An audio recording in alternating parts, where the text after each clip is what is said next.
તારા જેવી કાળમુખી સાથે કોઈ લગ્ન નહીં કરે. તું આભાર માન કે કેનેડામાં તારું શક પણ થઈ રહ્યું છે. કાકીએ કહ્યું તો હું આશ્ચર્યચકિત થઈ ગઈ. જો શક પણ આટલું સારું હતું તો કાકી પોતાની દીકરીઓના લગ્ન કરાવી શકે. 2 દિવસ પછી જ કાકીએ ફોન પર મારા લગ્ન કરાવી દીધા અને મને કેનેડા મોકલી દીધી. હું કેનેડા એરપોર્ટ પર એકલી બેઠી હતી ત્યારે મારી બાજુમાં બેઠેલી છોકરી બોલી કે તને કેનેડામાં ધંધા માટે વેચવામાં આવી છે, તક છે, ભાગી જા. આ સાંભળીને હું ગભરાઈને ત્યાંથી ભાગી ગઈ અને ભાગતા એક મોટી ગાડી સાથે અથડાણી, જેમાંથી એક અમીર માણસ નીકળ્યો. જીવ નીકળવા લાગ્યો જ્યારે તેણે કહ્યું કે મારાથી બચીને ભાગી રહી છે.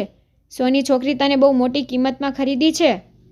અને પછી તેણે મારામાં જો મેં પતંગિયું પકડ્યું. હું ખસીથી ચીસો પાડી પણ માએ કોઈ જવાબ ન આપ્યો. મેં પાછળ ફરીને જોયું તો તે ત્યાં જ ઊભી હતી, પણ મેં તેમની આંખોમાં જે ચમક ન હતી જે હંમેશા મને જોઈને આવતી હતી. તેમનો ચહેરો પીળો પડી ગયો હતો. બીજી ક્ષણે તે જમીન પર પડી ગઈ. હું દોડીને તેમની પાસે ગઈ પણ તે કંઈક બોલી નહીં. એ દિવસ પછી મારી ખરાબ જિંદગીનો સૌથી ભયાનક દિવસ હતો. મને ખબર નથી કે મને શું થયું હતું. બસ આટલું યાદ છે કે આખા મોહલ્લામાં શોર મચી ગયો હતો.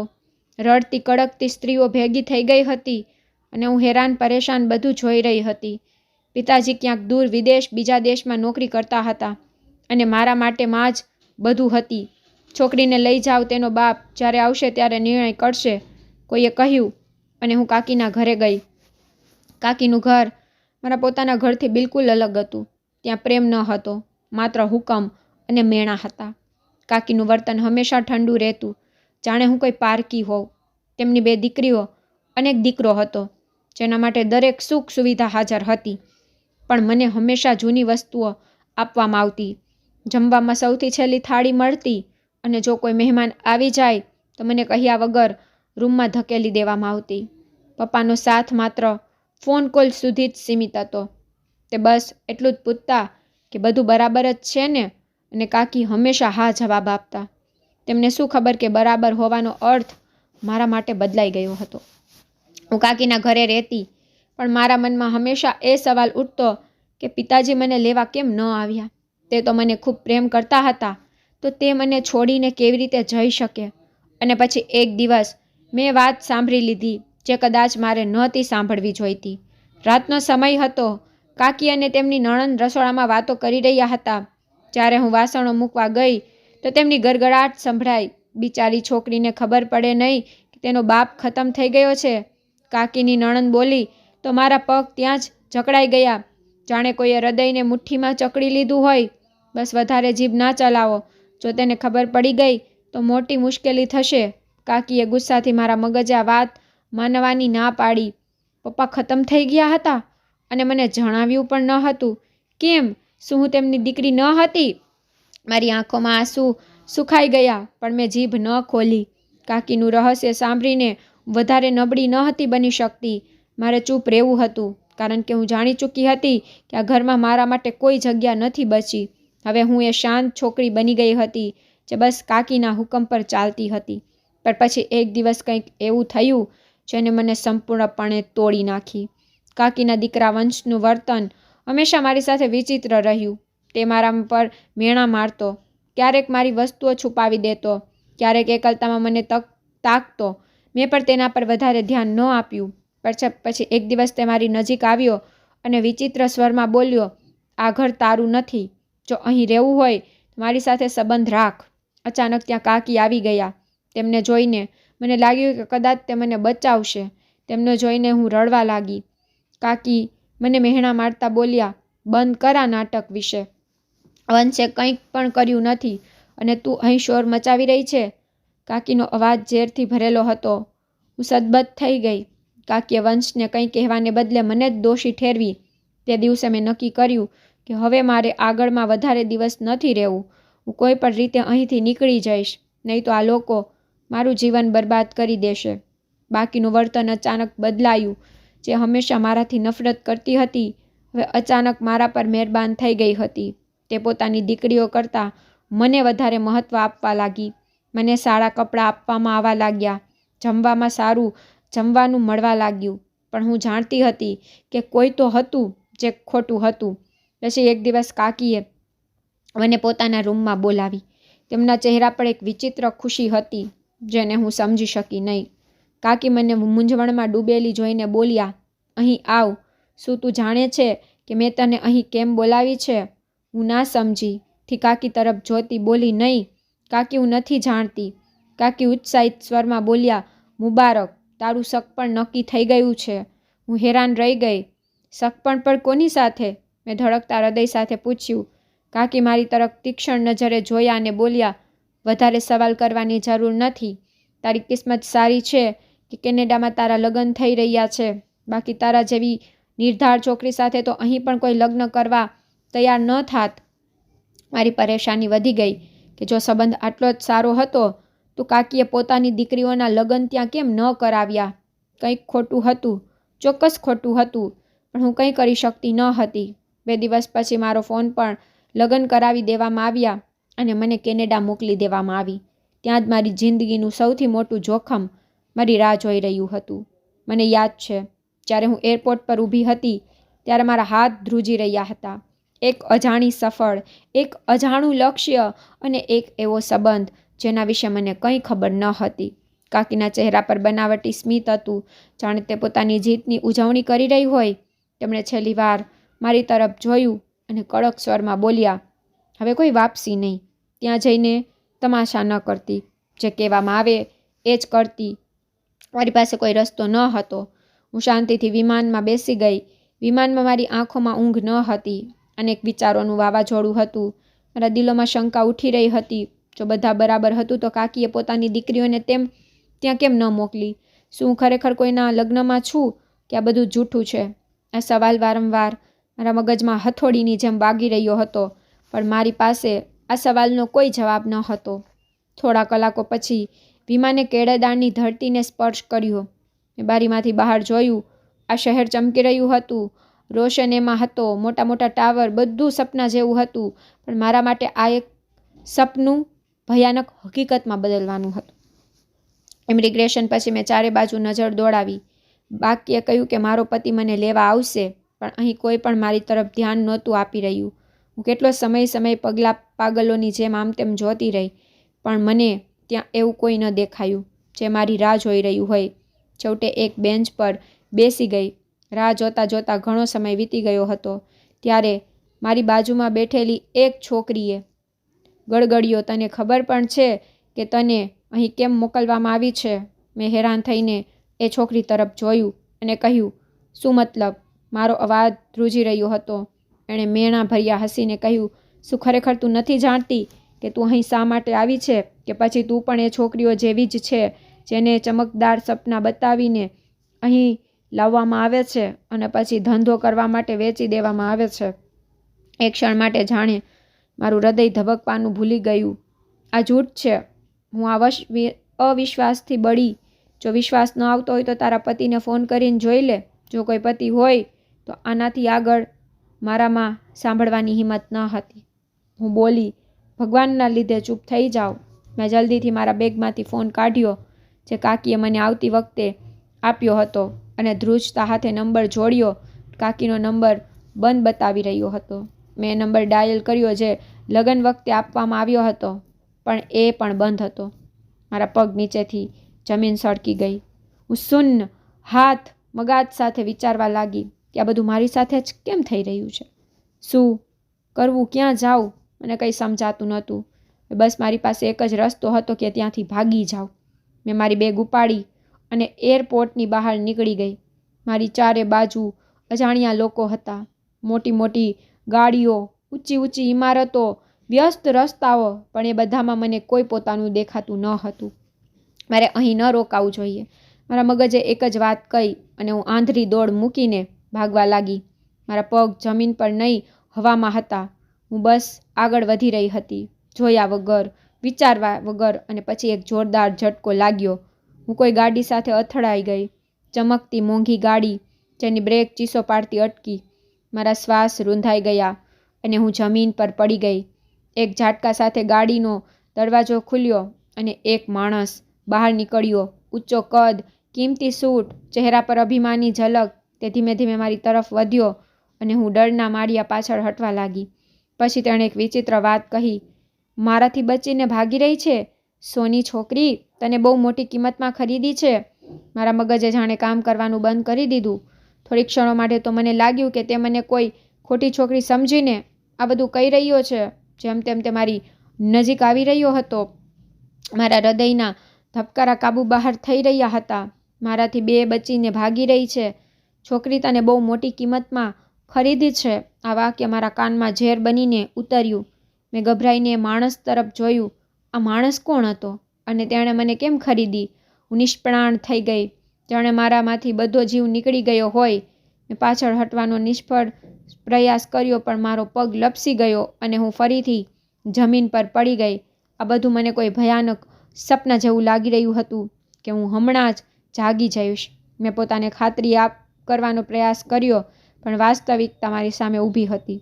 તે ચહેરા પર ગંભીરતા લાવીને બોલ્યો, તું જાણે છે તને વેચવાળું કોણ હતું? તેણે એક નજર ઊંચી કરીને મારા ડરેલા ચહેરા પર નાખી, પછી ઝૂકીને મારી નજીક આવ્યો.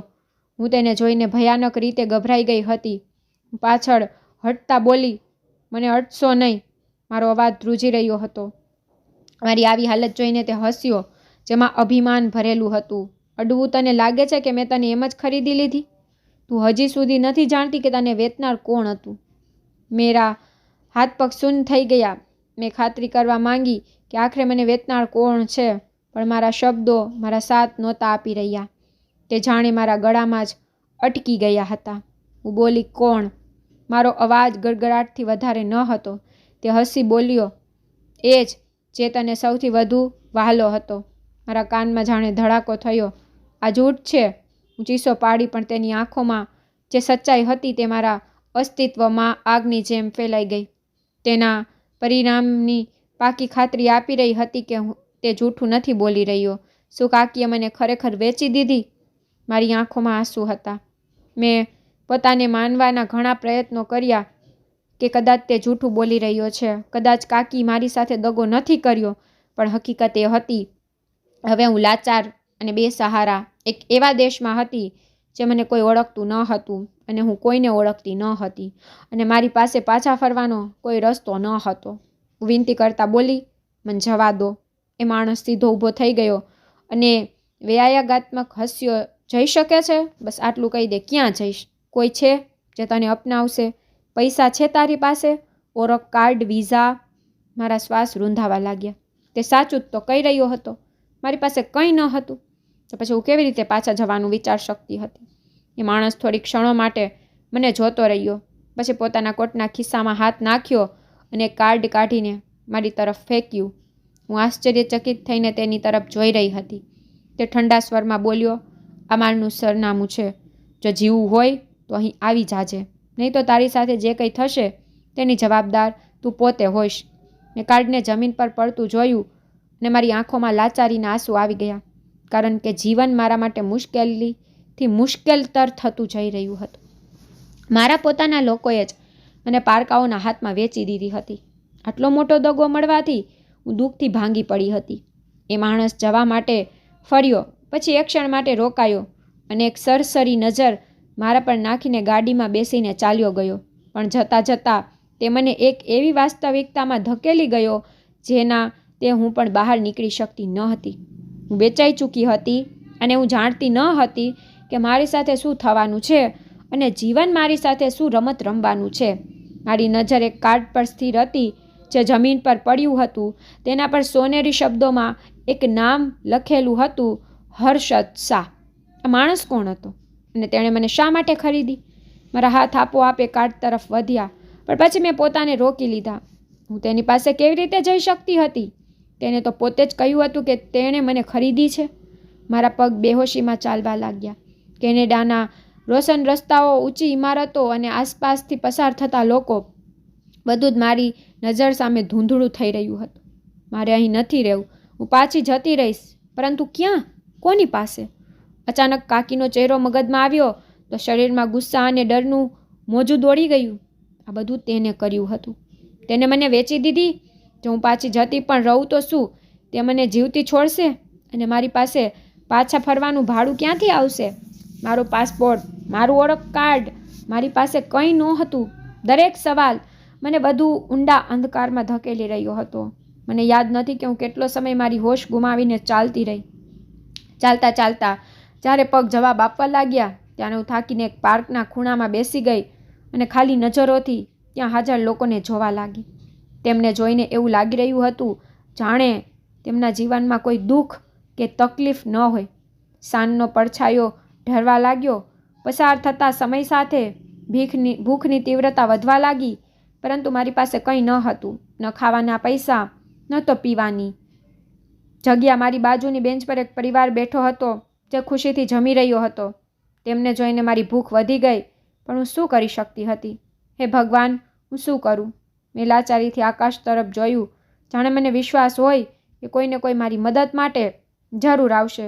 મેં ડોકું ફેરવીને જોયું. એક સ્ત્રી મારી નજીક ઊભી હતી. તેની આંખોમાં નરમાઈ હતી, જાણે તેની મારી હાલત પર દયા આવી રહી હોય. એ સ્ત્રી મારી નજીક બેસતા બોલી કે હું તારી મદદ કરી શકું છું, મારી સાથે ચાલ. મારી આંખોમાં આશાનું એક કિરણ ચમક્યું. શું ખરેખર કોઈ મને આ અંધકારમાંથી બહાર કાઢી શકે છે? મારામાં એક ક્ષણ માટે આશા જાગી, પણ પછી હર્ષદ શાહના શબ્દો યાદ આવ્યા. કોઈ પણ વસ્તુ મફતમાં નથી મળતી. મારા દિલમાં શંકા પેદા થઈ. હું પાછળ હટવા માંગતી હતી, પણ સ્ત્રીએ મારો હાથ પકડી લીધો. ડરવાની જરૂર નથી. હું પણ કોઈ સમયે તારા જેવી લાચાર હતી, પણ મેં મારી જાતને સંભાળી લીધી. તને પણ સંભાળવાની તક મળી શકે છે. તક ફરી એકવાર. જાણ મારી પાસે વધારે વિચારવાનો સમય ન હતો અને મારામાં ભૂખ સામે વધુ લડવાની તાકાત પણ ન હતી. શું હું આ સ્ત્રી પર વિશ્વાસ કરીને તેની સાથે જઈ રહ્યું કે પછી હર્ષદ શાહનું કાર્ડ ઉપાડી લઉં? આ નિર્ણય મારી કિસ્મતની દિશા બદલી શકે છે. મારા દિલમાં ડર અને લાચારીનું તોફાન મચી ગયું હતું. એક તરફે અજાણી સ્ત્રી હતી જે મદદ કરવાનું વચન આપી રહી હતી, બીજી તરફે સોનેરી કાર્ડ જે જમીન પર પડ્યું હતું, જેના પર હર્ષદ શાહનું નામ લખેલું હતું. હું શું કરું? કોના પર વિશ્વાસ કરું? સ્ત્રીએ મારો હાથ મજબૂતીથી પકડ્યો અને હસીને બોલી, હું તને સારા લોકો પાસે લઈ જઈશ, જ્યાં તને ખાવા અને રહેવાની જગ્યા મળશે. શું તે સાચું બોલી રહી હતી કે પછી આ પણ એક ઝાડ હતી? મને હર્ષદ શાહના શબ્દો યાદ આવ્યા. આ દુનિયા ક્રૂર છે, કંઈ પણ મફતમાં નથી મળતું. મારા દિલમાં કંઈક તૂટવા લાગ્યું. હવે હું કોઈ પર વિશ્વાસ કરી શકતી ન હતી, કારણ કે મારો વિશ્વાસ પહેલાં તૂટી ચૂક્યો હતો. એ સ્ત્રીની આંખોમાં નરમાઈ હતી, પણ કંઈક વિચિત્ર પણ હતું, જાણે તે મને જલ્દી નિર્ણય લેવા માટે ઉશ્કેરી રહી હોય. મારું મગજ ઊંડા વિચારોમાં પડી ગયું. જો ખરેખર આ સ્ત્રી મદદ કરવા માંગતી હોય તો તે મારા પર દબાણ કેમ કરી રહી છે? મારા દિલમાં અવાજ આવ્યો, આ પણ એક ઝાડ છે. હું સમજી ગઈ હતી. મારા શરીરમાં વીજળીના ઝટકા જેવું લાગ્યું. ઠંડા પડી લહેરેલા શરીર સાથે એક ઝાટકાથી મારો હાથ તો છોડાવ્યો અને 2 ડગલા પાછળ હટી ગઈ. મને છોડો, મારે ક્યાંય નથી જવું. મારો અવાજ ધ્રુજી રહ્યો હતો અને મારા શબ્દો મારો સાથ નહોતો આપી રહ્યા. સ્ત્રીના ચહેરા પર નરમાઈની જગ્યાએ વિચિત્ર બેચેની આવી ગઈ. તેને એક ક્ષણ માટે મને તાકીને જોયું, પછી ખંભા ઉચકાવીને બોલી, જેવી તારી મરજી, પણ યાદ રાખજે, આ શહેરમાં એકલી છોકરીઓ વધારે સમય જીવતી નથી રહેતી. આ કહીને તે રોકાઈ નહીં, પણ ઝડપથી પગ ઉપાડીને પાર્કની બહાર જતી રહી. મારો નિર્ણય સાચો હતો. સ્ત્રીના જતાની સાથે જ હું હર્ષદ શાહના કાર્ડ તરફ આગળ વધી. આ મારી પાસે છેલ્લો વિકલ્પ હતો. થોડીવાર હું કાર્ડને ખોલી ખાલી નજરે જોતી રહી. પછી મેં ધ્રુજતા હાથે કાર્ડ ઉપાડ્યો. તેના પર લખેલા સરનામાને ધ્યાનથી જોયું ને પોતાની જાતને કહ્યું, કદાચ આ જ મારો છેલ્લો સહારો છે. મારું લક્ષ્ય નક્કી થઈ ગયું હતું. હવે મારે હર્ષદ શાહ પાસે જવાનું હતું. ખબર નહીં કેટલી પરીક્ષાઓ અમારી રાહ જોઈ રહી હતી. કાર્ડ પર લખેલું સરનામું જોઈને મારા દિલમાં વિચિત્ર ગભરાટ થઈ રહ્યો હતો. હું એક એવા માણસ પાસે જઈ રહી હતી જેણે કહ્યું હતું કે તેણે મને ખરીદી છે. આ સાચો નિર્ણય છે કે હું મારી જાતને બધું જોખમમાં મૂકી રહી છું? જે પણ હતું, પણ મારી પાસે હર્ષદ શાહ પાસે જવા સિવાય બીજો કોઈ રસ્તો ન હતો. મેં મારી નજર ઊંચી કરીને જોયું તો મારી આસપાસ લોકોની ભીડ હતી. મેં એક રાહદારીને પૂછ્યું તો તેણે નજીકમાં ઊભેલી ટેક્સી તરફ ઈશારો કર્યો. મારી પાસે ભાડું ન હતું. ડર સાથે મેં એક કાર ડ્રાઈવરને બતાવ્યું, આ જગ્યા ક્યાં છે? ડ્રાઈવર એક નજર કાર્ડ પર નાખીને પછી મને વિચિત્ર નજરે જોઈ, જાણે તે કંઈક કહેવા માંગતો હોય, પણ ચૂપ રહ્યો. બેસો, તેણે કડક સ્વરમાં કહ્યું. અને ગાડી આગળ વધારી. રસ્તામાં કેનેડાના ચમકતા રસ્તાઓ, ઊંચી ઇમારતો જોઈને દિલ ધ્રુજી રહ્યું હતું. આ શહેર બહારથી એટલું સુંદર લાગી રહ્યું હતું, અંદરથી એટલું જ ક્રૂર હતું. થોડું અંતર કાપ્યા પછી ગાડી એક મોટી ઇમારત સામે જઈને ઊભી રહી. ઇમારતની બહાર કોઈ બોર્ડ ન હતું, બસ એક કાળું લોખંડનું મોટો દરવાજો હતો જે કોઈ કિલ્લાની જેમ બંધ હતો. ડ્રાઈવરે મને કોઈ સવાલ કર્યા વિના ઉતારી દીધી અને કોઈ સવાલ કર્યા વિના તરત જ જતો રહ્યો. હું હેરાન હતી કે ડ્રાઈવર મારી સામે ભાડું પણ ન માંગ્યું.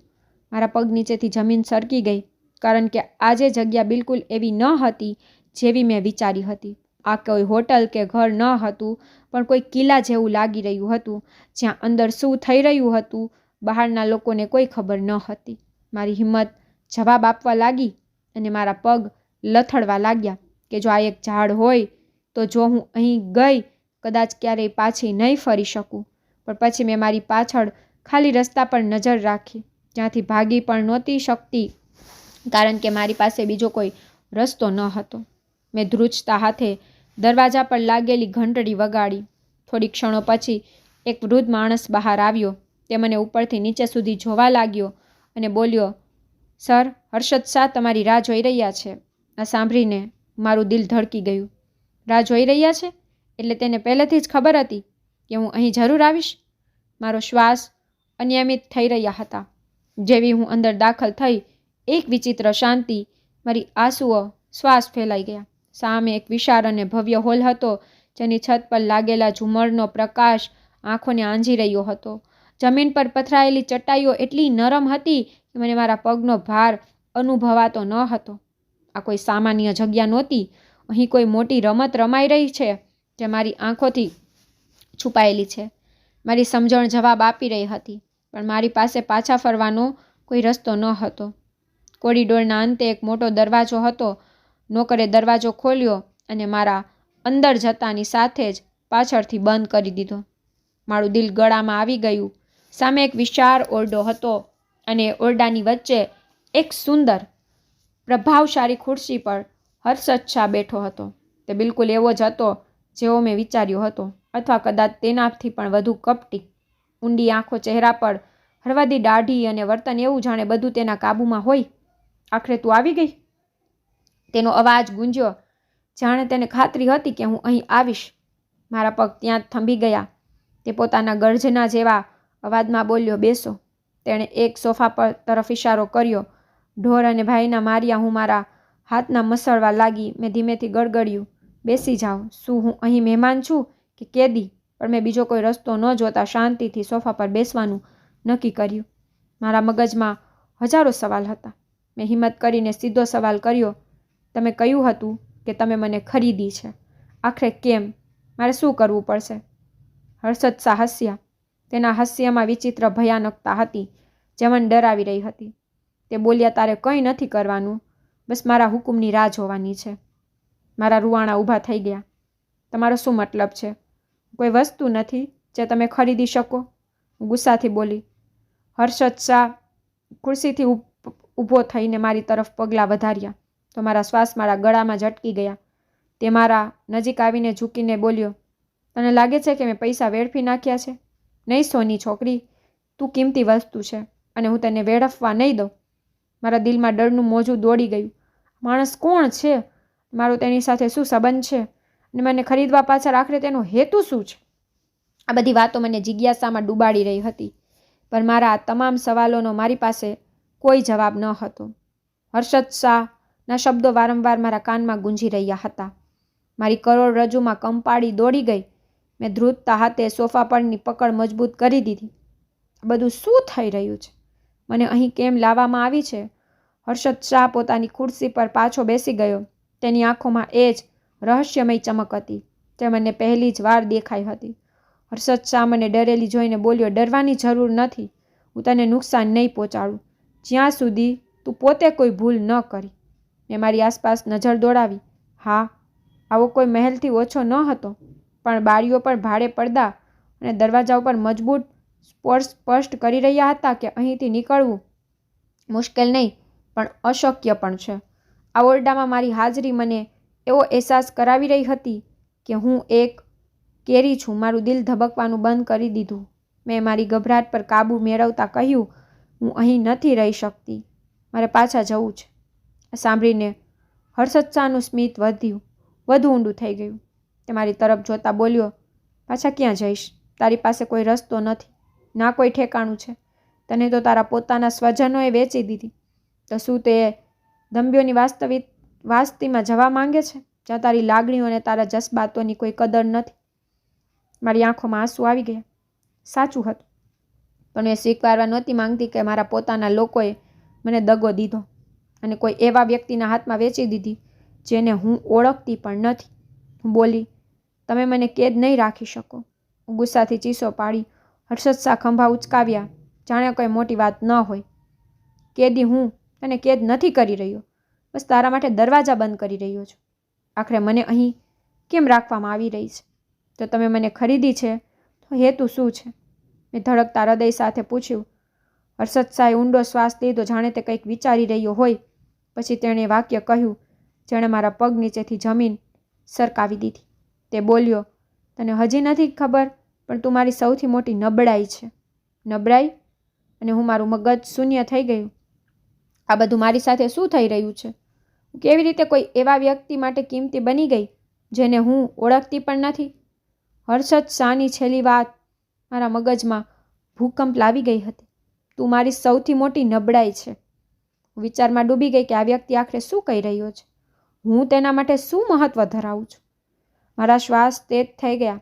મેં મારી જાતને સંભાળતા કડક સ્વરમાં કહ્યું, આ કેવી બકવાસ છે. હું તમારા માટે કંઈ નથી. હર્ષદ શાહ શાંતિથી મારા તરફ જોતો રહ્યો. પછી તેની આંખોમાં એક વિચિત્ર ગંભીરતા આવી અને તે ધીમા સ્વરમાં બોલ્યો, જો તારે સત્ય જાણવું હોય તો ઠીક છે, હું તને સત્ય કહું છું.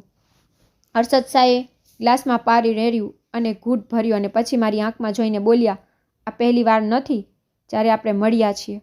શું તને યાદ નથી? પણ હું તને વર્ષો પહેલાં મળી ચૂક્યો છું. ત્યારે પણ તું મારા જીવનમાં ભૂકંપ લાવી હતી. શક્ય છે? મેં ગભરાઈને કહ્યું. હર્ષદ શાહ ધીમેથી હસ્યો. યાદ કર કોઈ એવી ઘટના, એવી ક્ષણ જેને કોઈએ તારી મદદ કરી હોય, તારું જીવન બચાવ્યું હોય. મેં મગજ પર ભાર મૂક્યો. મારા જીવનમાં એવું શું થયું હતું? અને પછી એક ધૂંધળી યાદ મારા મનમાં આવવા લાગી.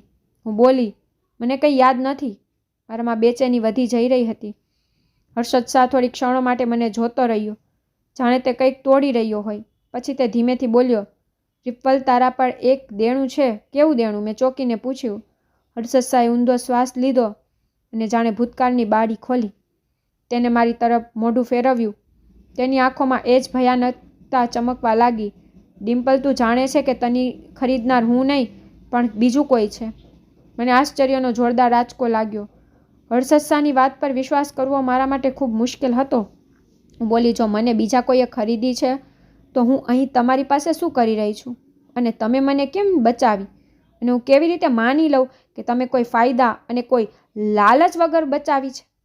હર્ષદ શાહ બોલ્યો, ડિમ્પલ, આપણા માટે આ દુનિયામાં કેટલાક લોકો ખૂબ કિંમતી અને દુર્લભ હોય છે. તેથી મેં તને એ જાનવરોથી બચાવી જેથી તને આ દુનિયાથી ગંદકીથી બચાવી શકું.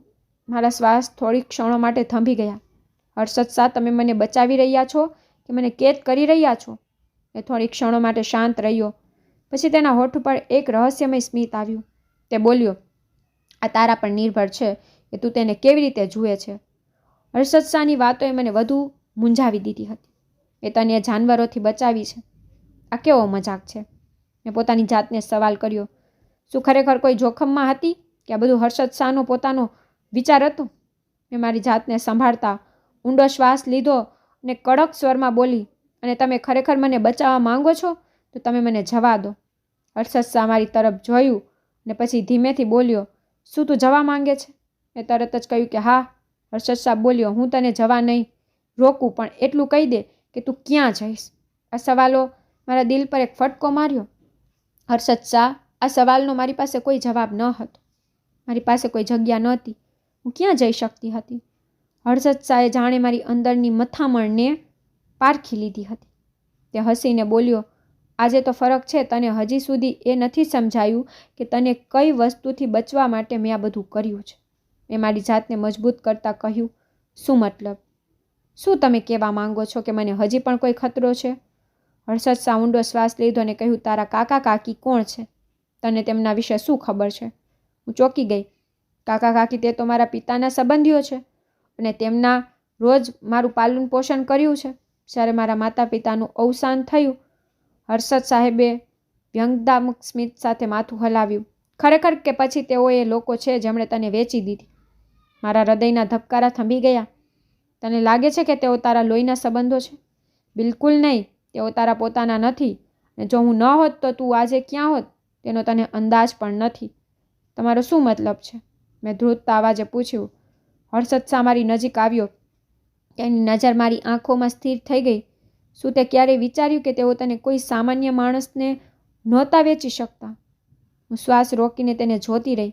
કારણ કે તું કોઈના માટે કિંમતી છે, કોઈના યોજનાઓનો એક મહત્વપૂર્ણ ભાગ, અને એ લોકો હજી પણ તને મેળવવા માંગે છે. હર્ષદ શાહે કાગળ મારી તરફ લંબાવ્યો. મેં ધ્રુજતા હાથે તેને ખોલ્યો. આ કોઈ એક ઈમેલ હતો. હર્ષદ શાહે આપેલા કાગળ પર લખેલી ઈમેલ મારે હોશ ઉડાવી દીધો. મારી વસ્તુ પાછી આપી દો, નહીં તો પરિણામ માટે તૈયાર થઈ જાઓ. મારા મનમાં હજારો સવાલ ઉઠી રહ્યા હતા. આ લોકો કોણ છે? મને વસ્તુ કેમ કહેવામાં આવી રહી છે? મેં ધ્રુજતા હાથે કાગળ નીચે મૂક્યો અને હર્ષદ શાહ તરફ જોયું. તે શાંતિથી મારી ગભરાટનું મૂલ્યાંકન કરી રહ્યો હતો ને પ્રશ્નાર્થ નજરે હર્ષદ શાહ તરફ જોતા જ પૂછ્યું, આ કોનો ઈમેલ છે? હર્ષદ શાહે ખુરશીની પીઠ પર ટેકો મૂક્યો અને ગંભીરતાથી બોલ્યો, આ એ જ લોકો છે જેમણે તને ફરી ખરીદવાનો પ્રયાસ કર્યો હતો, પણ મેં તને તેમના પંજામાં જતા પહેલાં ખરીદી લીધી. પણ આ લોકો કોણ છે અને મને જ કેમ જોઈએ છે? હર્ષદ શાહ થોડી ક્ષણો માટે મૌન ધારણ કર્યું, જાણે શબ્દો પસંદ કરી રહ્યા હોય. પછી તે ધીમા પર રહસ્યમય સ્વરમાં બોલ્યો, આ જાણવા માટે તારે તારા ભૂતકાળને સમજવો પડશે. તારી અસલી હકીકત શું છે? મારું દિલ જોરથી ધડકવા લાગ્યું. મારો ભૂતકાળ, પણ હું તો જાણું છું કે હું એક સામાન્ય છોકરી છું જેના માટે માતા પિતા એક અકસ્માતમાં મૃત્યુ પામ્યા અને પછી કાકીએ મારું પાલન પોષણ કર્યું. હર્ષદ શાહ હળવું હસ્યા. આ જ તો સમસ્યા છે. તું જાણે છે એ સાચું નથી. મારા શરીરમાં કંપાળી દોડી ગઈ. તમે શું કહેવા માંગો છો? તું માત્ર એક અનાથ છોકરી નથી, તું કોઈ બીજાની વારસદાર છે. હર્ષદ શાહે મારી આંખોમાં જોયું અને ગંભીરતાથી બોલ્યા, એવા પરિવારની જે હજી પણ તને શોધી રહ્યા છે. મારા પગ નીચેથી જમીન સરકી ગઈ. મારો પરિવાર પણ તે તો મરી ચૂક્યો છે. હર્ષદ શાહે નામાં માથું હલાવ્યું. નહીં, તારે આ મૂર્યા એનાથી ક્યાંય વધુ ઊંડે છે અને આ જ કારણ છે કે કેટલાક લોકો તને જીવતી છોડવા નથી માંગતા. મેં બેચેનીથી કહ્યું, આ બધું શું છે? હર્ષદ, જો હું ખરેખર કોઈ મોટા પરિવારની વારસદાર હોઉં તો મને આજ સુધી કેમ ન જણાવ્યું? તે બોલ્યો, કારણ કે તારું જીવતું રહેવું જ કોઈ માટે ખતરો બની શકે છે. તારી ઓળખ છુપાવવામાં આવી. મારા મગજમાં જાણે ધડાકો થયો હતો. મતલબ તેઓ તો મારા અસલી કાકા કાકી ન હતા. મારા કાકીને ખબર હતી કે હું કોણ છું અને છતાં તેમણે મને વેચી દીધી. હર્ષદ શાહ હામાં માથું હલાવ્યું. કારણ કે તેઓ નહોતા ઈચ્છતા કે તને તારો હક મળે. તું શાહ પરિવારની છેલ્લી નિશાની છે. હર્ષદ શાહના શબ્દો મારા કાનમાં ગુંજી રહ્યા હતા. પણ હું તો તેમના પર વિશ્વાસ નહોતી કરી શકતી. આ મજાક છે? હું એક સામાન્ય છોકરી છું. મારું પાલન પોષણ એક મધ્યમ વર્ગના પરિવારમાં થયું છે. હું કોઈ શાહ પરિવારની વારસદાર નથી. હર્ષદ શાહની આંખોમાં એક વિચિત્ર ગંભીરતા હતી.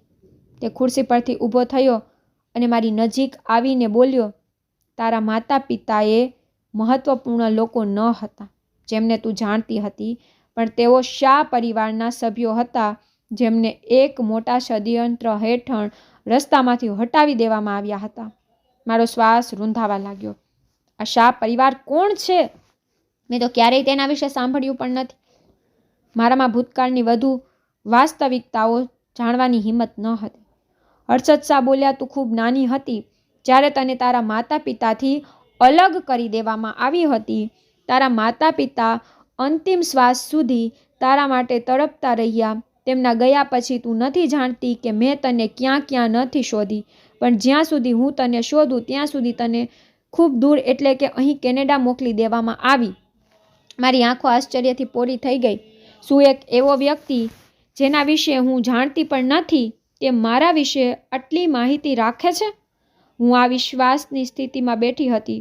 હર્ષદ શાહે જે ખુલાસા કર્યા હતા તે મારા વિચાર કરતાં ઘણા વધુ ડણામણા અને અવિશ્વાસનીય હતા. પણ એક સવાલ હજી પણ મારા મનમાં ફરી રહ્યો હતો. હર્ષદ શાહ વારંવાર મને સોની છોકરી કેમ કહી રહ્યો હતો અને તે મારા માટે આટલો ગંભીર કેમ હતો? જ્યારે મારા જીવનનો નિર્ણય થઈ રહ્યો હતો ત્યારે તમે મને આટલી કેમ મચાવી રહ્યા છો? હર્ષદ શાહ, તમારી નજરમાં મારું મહત્વ શું છે? આ વખતે હર્ષદ શાહના ચહેરા પર સ્મિત નહોતો. તેની આંખોમાં એક ઊંડી ગંભીરતા હતી જે મેં તૃપ્તતાથી અનુભવી. તે ખુરશી પરથી ઊભો થયો અને બારી પાસે જઈને ઊભો રહ્યો. અને યાદ છે ડિમ્પલ, જ્યારે તું નાની હતી મારા કપાળ પર કરટલીઓ પડી.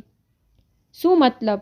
હર્ષદે ઊંડો શ્વાસ લીધો, પાછળ ફરીને મને જોઈ. અને યાદ નહીં હોય પણ હું તને ઘણા સમયથી ઓળખું છું. તારા પિતા મારા પિતાના સૌથી નજીકના સાથી હતા. એક દિવસ તારો પરિવાર અમારા ઘરે મહેમાન બનીને આવ્યો હતો. તું બગીચામાં રમી રહી હતી અને અચાનક તું એક ઊંચી દીવાર પર ચડી ગઈ જ્યાંથી પડવાનો ખતરો હતો. મેં તને નીચે ઉતારવા માટે હાથ લંબાવ્યો પણ તું જીદ કરી રહી હતી કે તું જાતે જ નીચે આવી શકે છે. આખરે તું લથડીને પડવા લાગી અને મેં આગળ વધીને તને સંભાળી લીધી. ત્યારે તે મને જોઈને એક નામ રાખ્યું હતું, યાદ છે? મારી આંખોમાં આશ્ચર્યથી પહોળી થઈ ગઈ. Black prince! આ નામ મારા મનમાં એકદમથી આવ્યું હતું. હું બાળપણની ધૂંધળી યાદોને ખોદવા લાગી હતી. તે તું હતો? એ જ બ્લેક પ્રિન્સ જેને મને કહ્યું હતું કે તે વાર્તાઓનો રાજકુમાર જેવો લાગે છે? હર્ષદે માથું નમાવીને હસતા હા પાડી. હા, એ હું જ હતો. ને તું એ જ ડિમ્પલ હતી જેને મેં પહેલી વાર જોઈ હતી અને જેને મેં પહેલી વાર બચાવી હતી. ડિમ્પલના દિલના ધબકારા અનિયમિત થઈ ગયા. પણ પછી મારા માતા પિતા સાથે જે થયું અને કાકીએ મને મોકલી દીધી ત્યારે તું ક્યાં હતો? હર્ષદનો ચહેરો એકદમ અંધકારમય થઈ ગયો. જ્યારે તારા માતા પિતા પર હુમલો થયો ત્યારે હું એક મિશન પર હતો. જ્યારે હું પાછો આવ્યો અને બધું જાણ્યું ત્યાં સુધીમાં તું ગુમ થઈ ચૂકી હતી. મેં તને શોધવાનો પ્રયત્ન કર્યો પણ કોઈએ ન જણાવ્યું કે તું ક્યાં છે. તારા કાકીએ બધાને એવું સમજાવ્યું હતું કે તો કોઈ અકસ્માતમાં ખતમ થઈ ગઈ છે.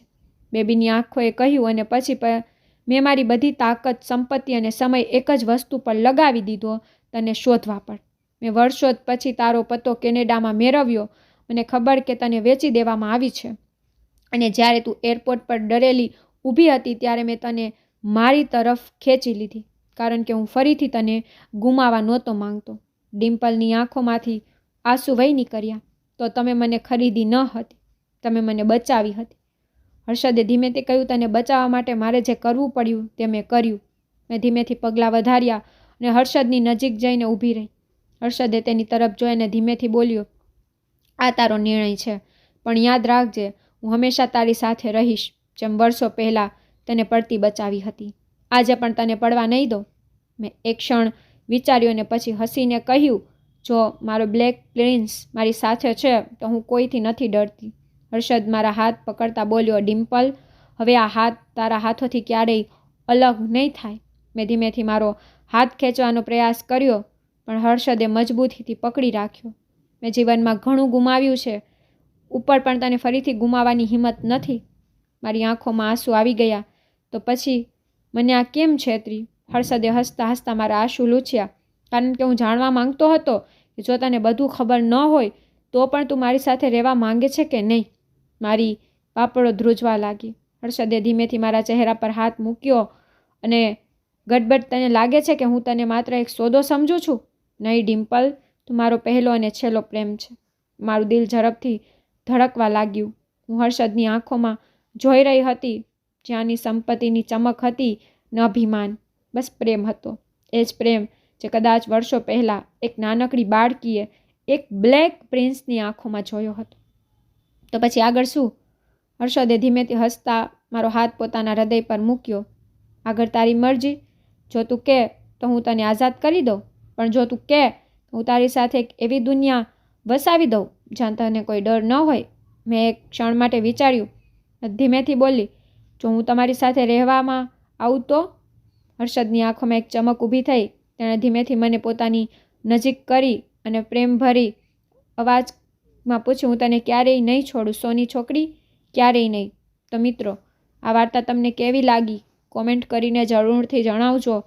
તમારા ફ્રેન્ડ્સ અને વહાલા સંબંધીઓ સાથે વધુમાં વધુ શેર પણ કરજો અને આવી જ અવનવી વાર્તાઓ માટે અમારી ચેનલને સબસ્ક્રાઈબ કરવાનું ભૂલતા નહીં. આપણે ફરી મળીશું એક નવી વાર્તા સાથે. ત્યાં સુધી આવજો.